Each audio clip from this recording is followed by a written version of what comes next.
Hello, and welcome to the Advanced Techniques tutorial for Hyrule Warriors.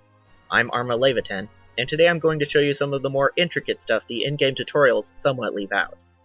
This video is for those who are already familiar with the basic mechanics of the game, and just want to look for a way to step up their game a notch. The first thing we're going to talk about is combos. Every combo has a designated number to it to indicate how many regular attacks to use before using a strong attack. C3, for instance, means you use 2 regular attacks and 1 strong attack.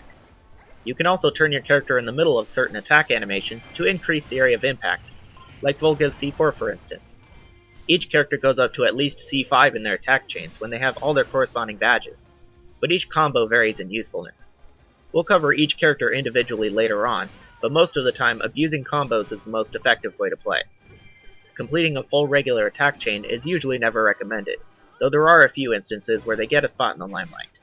Special bombing is also a way to get out a lot of damage up front really fast. This is when you simply unload all of your special attacks in a row against a captain or commander.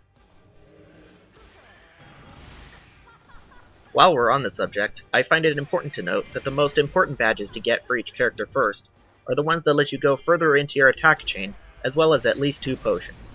After that, it's up to personal preference really, as to which bonuses you see as a priority to spend all those precious silver and gold materials on. Mine, personally, are the number of special gauges a character has, and how fast they can take a key.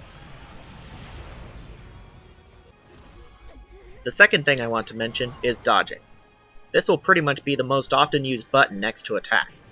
Used correctly, this defense can pretty much completely eliminate the need to use the guard button. During the dodge animation, there are certain invincibility frames where your character doesn't take any damage from attacks. However, there are a few attacks that can still hurt you even in the dodge animation. These attacks are mostly the type of attacks with a projectile or explosive animation, such as a Darknut sword throw or Volga's C5 attack. Next, we're going to talk about weak point smashes. These attacks can sometimes be frustrating to achieve, whether you're fighting a commander or a lowly Lizardpost.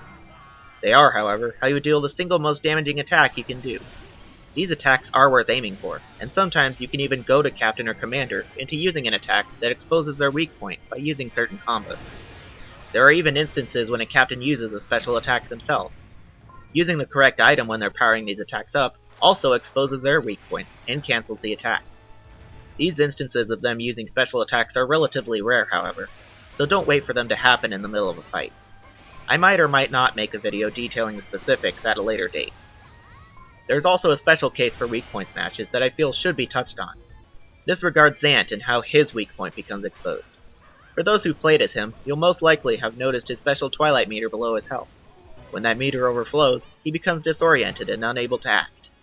This also causes his weak point gauge to appear. How does he fill it up faster when fighting him? Guarding against his combos. It sometimes takes a couple of his combos for him to fill up the meter, depending on which combos he uses. This is also time you could be spending assaulting him with combos of your own. It's pretty much up to personal preference as to how you go about fighting him. Now, we're going to talk about what it takes to get that shiny gold A-ring. Basically, the default requirements for most normal maps are 1200 KOs, a time of under 15 minutes, and under 4000 damage taken, which for reference is 10 hearts worth of damage.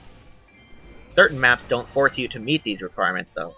For instance, the giant bosses, defeat all enemies, defeat a certain number of enemies in 10 minutes, and quiz stages don't take into account the 1200 KO requirement, though quizzes require 3 KOs, which is the equivalent of getting all 3 questions right. Giant boss stages also don't take time as a factor for A rank, as long as you beat them in 10 minutes. Stages where you have to defeat a certain number of enemies in 10 minutes requires you to beat it in less than 7. Finally, most of the late game stages, which are all the really tough stages in the top 2 rows, increase the damage limit to under 10,000, which is the equivalent of losing 25 hearts. DLC stages also have their exceptions as well, but seeing as it's DLC, not everyone will have to worry about them. Lastly, here are just a few tiny little tidbits for saving on time. For instance, if you hold down the dodge button with the control stick tilted in any direction, you'll immediately start to sprint. After you start sprinting, you can simply let go of the dodge button and keep going.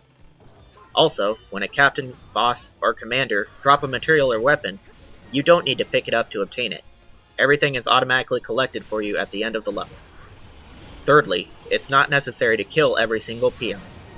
Unless you are in serious need of the extra body count, your army is more than capable of handling them on your own, while you deal with captains and such.